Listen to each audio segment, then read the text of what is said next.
A keyframe is a location on a timeline which marks the beginning or end of a transition. It holds special information that defines where a transition should start or stop.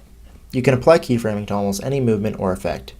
In Premiere, you can find your keyframing options under the Effect Controls tab. The Effect Controls tab is where you manipulate the attributes of a clip, such as position, scale, and rotation. You can apply keyframing to any of these, or all of them if you want. To the left of each of these effects within this window, there's a stopwatch icon.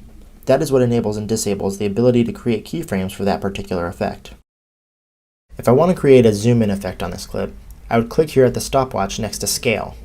This will toggle keyframe on and off for this effect. You'll notice that as I do this, a little diamond shape pops up over here to the right, where the playhead's at. This little diamond is a keyframe. All of the information for this effect, so this 100%, now exists on this keyframe. If I move the keyframe to the start of the clip, so all the way to the left, I have set the clip to be scaled at 100% at the beginning. Now I can change the scaling here to however far I want to zoom in on this clip. Let's say 125%, and move this keyframe to the end of the clip. This clip is now keyframed to tell Premiere to scale from 100% up to 125% here at the second marker. We can now move these markers anywhere we want the zoom animation to start or end.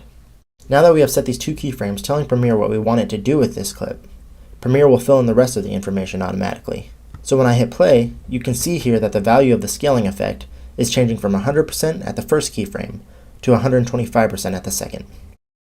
Remember that we can move these points wherever we want. By moving them closer together, the animation will happen faster, and if I move them farther apart, the animation takes longer to complete. We can even move the 125% keyframe to the beginning of our clip and move the 100% keyframe to the end. Now instead of creating a zoom in effect, we've created a zoom out.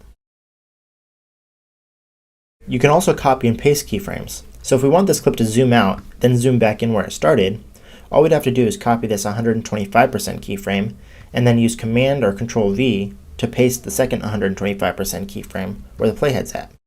Now this clip is keyframed to go from 125% to 100% back to 125%, as you can see here.